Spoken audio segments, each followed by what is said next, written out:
Percayalah, hal-hal yang sudah baik yang dilakukan para gubernur sebelumnya, Mas Anies, Pak Ahok, Pak Jokowi, Pak Foke maupun Pak Sutioso akan kami teruskan. Bahkan kami akan tingkatkan. Kembali di Rakyat Bersuara, pada sesi terakhir saya ingin berikan kesempatan pada para panelis dan juga para calon untuk memberikan closing statement. Pernyataan penutup. Saya mulai dari para panelis. Mungkin dari Bung Ege dulu, silakan. Karena waktunya harus cepat-cepat, 3 hal. Yang pertama, saya sangat khawatir pada ujungnya semua pilkada kita ini ditentukan oleh, ini bukan simbol bagi-bagi sembako atau bagi-bagi. Ya karena penelitian kita ngeliat di seluruh pilkada ini ya, sebagian besar itu 90% mau terima. Ya, kemudian di DKI Jakarta, Litbang Kompas di tahun lalu mengatakan 58% mau menerima sesuatu gitu. Jadi padahal untuk menang cukup 50% plus 1 gitu ya. Jadi ini sesuatu yang penting nantinya. Yang kedua, Jakarta itu juga menarik karena setidaknya di sini terjadi konflik antar lembaga survei. Ya, bahkan dengan induk organisasinya. Boleh dibilang kami jadi nggak percaya ini survei yang mana nih yang benar. Hah? Bukan independennya yang langsung seneng, tapi independen yang langsung senang, bukan. Jadi ini kan di daerah lain belum terjadi, DKI Jakarta terjadi kan, faktanya demikian. Waktunya sama tapi hasilnya beda. Ya. Tapi kan ada yang kena sanksi tuh. Ya, kemudian juga yang kena sanksi ngelawan juga, menunjukkan ini ada melalui chat di WhatsApp dan lain sebagainya ya. Yang ketiga yang tadi tuh yang saya khawatir juga, ada pernyataan bahwa dananya itu yang belum tentu ada, bisa ada jaminan kalau inline dengan pemerintah pusat gitu. Lah yang nggak inline ini bagaimana? Ya kan? Yang belum inline jangan-jangan ya, karena sudah pernah juga mengunjungi Kartanegara sebetulnya gitu ya. Nah tapi yang menarik adalah nanti DKI Jakarta dan Jawa Tengah, apakah betul harus inline dalam arti turunnya Pak Prabowo atau Pak Jokowi untuk menuntaskan kampanyenya di DKI Jakarta. Lalu apa akibatnya bagi sistem ketatanegaraan kita secara umum, itu yang penting. Terima kasih. Oke, baik. Silakan.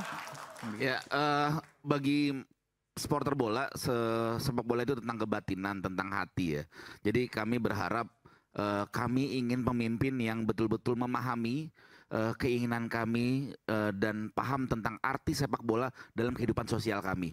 Jadi sepak bola itu penting. Kalau di India bisa nonton film lupa kalau mereka lapar, di Jakarta juga bisa kalau Persija menang kita lupa tuh kalau itu hidup tuh susah, buta utang masih banyak segala macam. Jadi bikin bahagiakan warga dengan sepak bola itu terjadi hari ini dengan timnas, nanti lawan Jepang, lawan itu, wah semua orang di Jakarta, di seluruh belahan Indonesia pada nonton bola segala macam senang.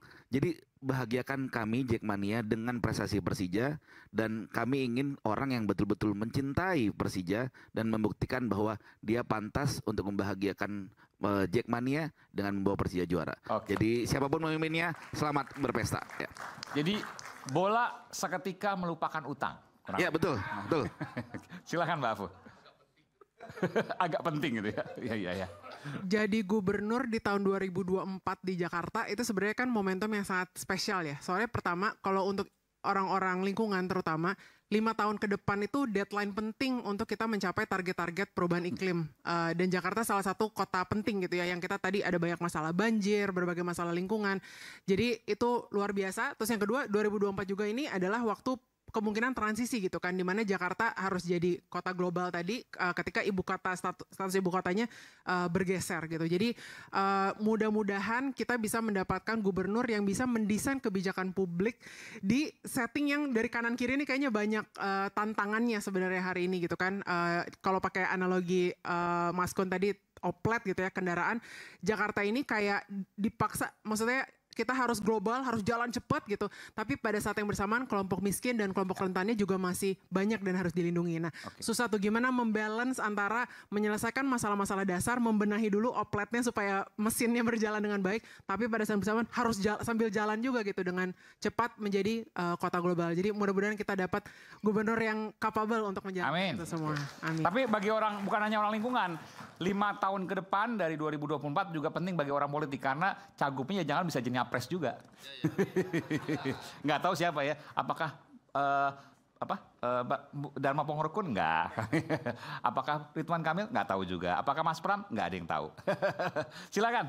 Baik, gini, saya berharap 3 calon kontestan pilkada ini taat pada aturan yang ada. Jangan mencontoh yang di pusatnya gitu. Ya, semua ditabrak, peraturan ditabrak, kebijakan ditabrak, sehingga ya kita menjadi tidak beradab gitu.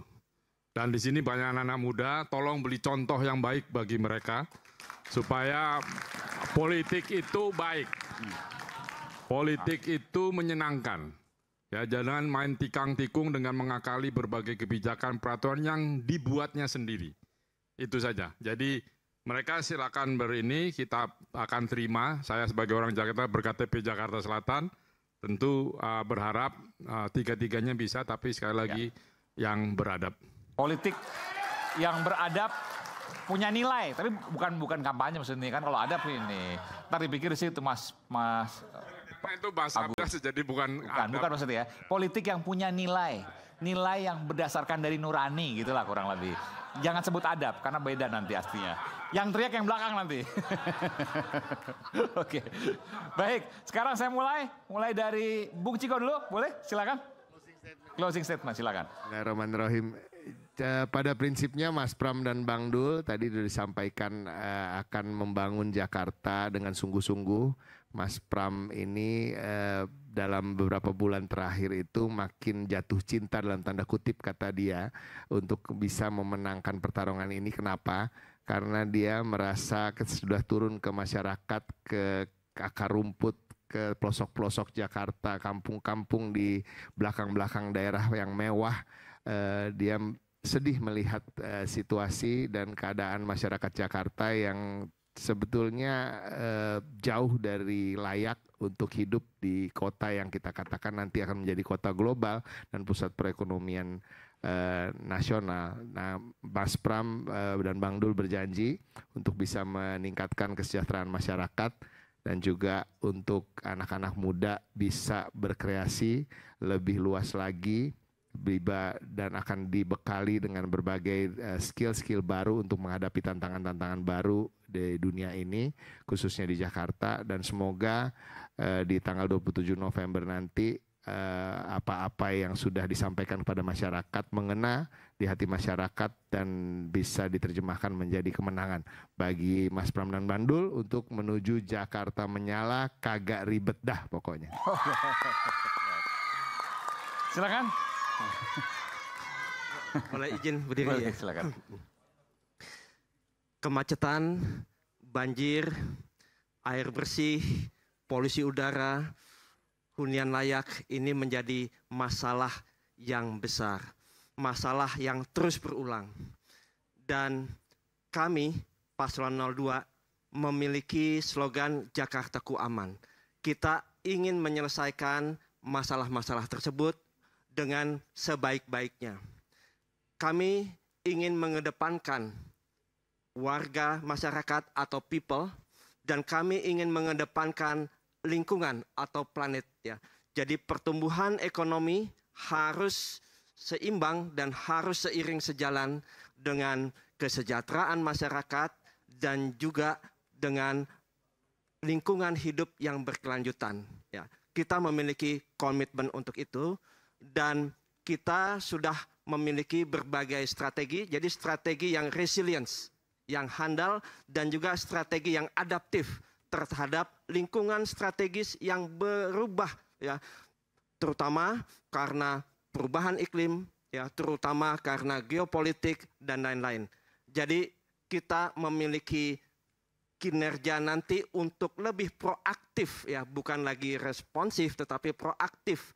Untuk bisa memberikan solusi kepada masyarakat dan juga kita akan menggunakan teknologi yang tepat guna dan teknologi yang beradab ya. Tujuannya teknologi bukan untuk menggantikan warga tetapi teknologi untuk mewujudkan masyarakat yang utuh, masyarakat yang berdaya, masyarakat yang bermoral dan masyarakat yang beradab. Untuk itu komitmen kami adalah membangun Jakarta sebagai kota peradaban. Saya ingin tutup dengan pantun. Oke, ya, silakan. Boleh. Burung merpati terbang ke hulu. Singgah sejenak di pohon rindang. Warga Jakarta, mari bersatu. wujudkan kota yang aman dan berkelanjutan.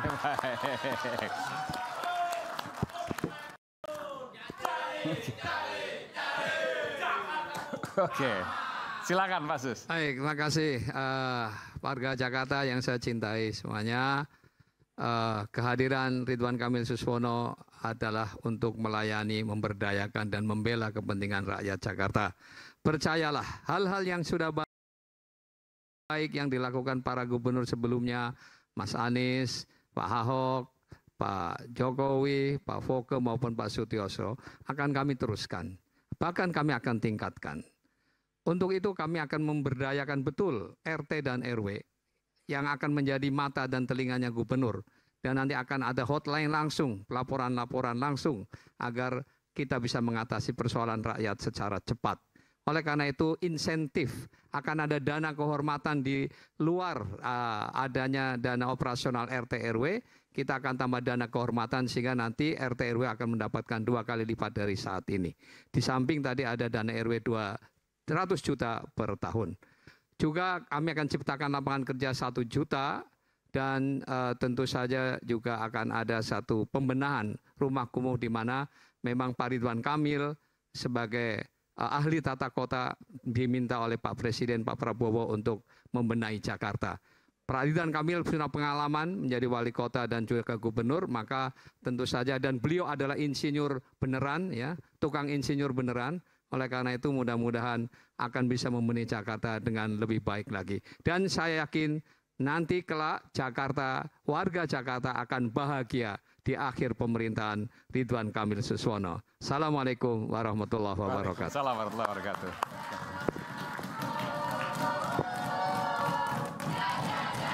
Oke.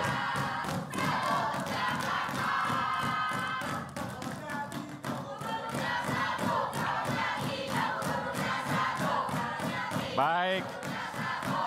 2,5 jam kita hari ini berada di sini dan tidak akan lama lagi kita akan memilih calon pemimpin masa depan untuk Jakarta. Tidak ada sekat di panggung demokrasi. Malam ini rakyat bersuara menjadi saksi dari berbagai janji calon pemimpin DKI Jakarta. Sampai bertemu di ajang pemilihan berikutnya. Saya Aiman Wicaksono, sampai jumpa di Rakyat Bersuara. Salam.